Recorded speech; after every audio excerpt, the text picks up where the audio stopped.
अस्सलाम वालेकुम दोस्तों, मैं हमज़ा।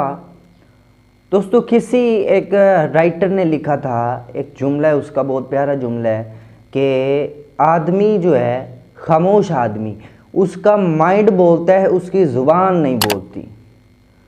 ये बहुत बड़ा कॉन्सेप्ट है कि जो एक सयाना आदमी है, जो समझदार आदमी है, वो अगर खामोश है तो इसका मतलब ये नहीं है कि वो बोल नहीं रहा, वो सुन नहीं रहा, उसके पास समाअत के लिए कान नहीं है, उसके पास जज करने के लिए माइंड नहीं है। इसका मतलब ये है कि वो उसका माइंड बोल रहा है, ज़ुबान नहीं बोल रही, तो उसका माइंड बोल रहा है। तो और ये निशानी होती है इंटेलिजेंट पर्सनस की कि वो उस वक़्त नहीं बोलते जब तक उन्हें पता होता है कि हमारे बगैर यहाँ पर मसला हल हो सकता है।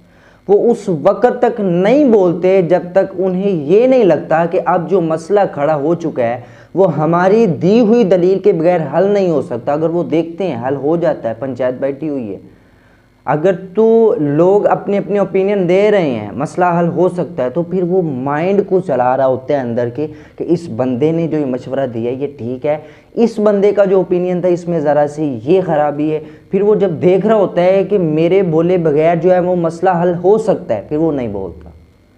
फिर वो अपने आप को पढ़ा रहा होता है, अपने आप को सिखा रहा होता है, यानी कि वो सीख रहा होता है कि लोग बता क्या रहे हैं। हज़रत शेख सादी शिराजी रहमतुल्लाह अलैह से किसी ने पूछा था कि आप इतने इंटेलिजेंट, आपका माइंड वो बात कर देता है कि जो आम इंसान जो है वो अपने माइंड के अंदर सोच नहीं सकता, हम रियलाइज़ नहीं कर सकते, माइंड के अंदर अचानक नहीं आती, जो आप बात कर देते हैं अचानक आपकी ज़ुबान से निकल जाती हैं। इसके पीछे क्या रीज़न है?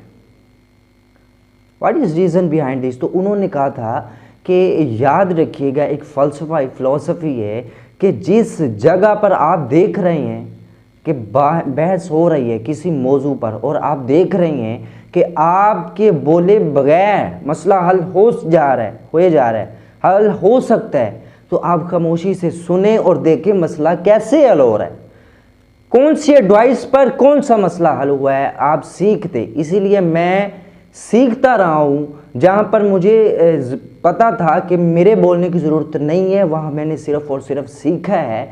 जहाँ पर बातें हो रही होती थी मैं बातें कैच कर रहा होता था, माइंड में उन्हें लेकर जा रहा होता था कि आया कि ये बात इस मसले को कैसे हल कर रही है। लेकिन जहाँ पर मैं सोचता था, मुझे दिखता था कि अब मेरे बोलने की ज़रूरत है, फिर वो जो मैंने सीखा होता था, सुना होता था, फिर मैं बोल कर उस मसले को हल कर लेता हूँ।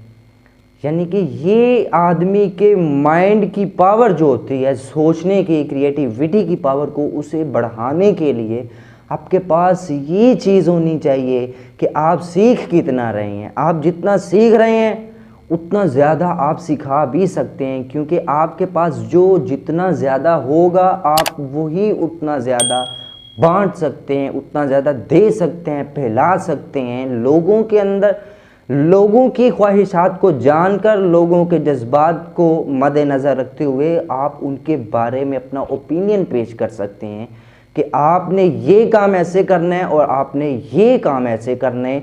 इस मसले को हल करने के लिए आपको इस ट्रैक पर चलना पड़ेगा, ये ट्रैक जो है ये आपके लिए बेस्ट हो सकता है। ओनली सिर्फ़ और सिर्फ पहला कदम जो है वो आपने सीखना है, और दूसरा जहाँ पर ज़रूरत पड़ती है सिखाना है, क्योंकि जब आप सीख कर सिखाते नहीं हैं तो फिर आपको वो फ़ायदा नहीं देगा। क्योंकि आदमी सीखता ही इसी के लिए, सीखने का मकसद ही इसी के लिए है कि आप सिखाएं आगे, आप आगे लोगों को बताएं, लोग आपसे कितना कन्विंस होते हैं, लोग आपसे कितने इम्प्रेस्ड होते हैं।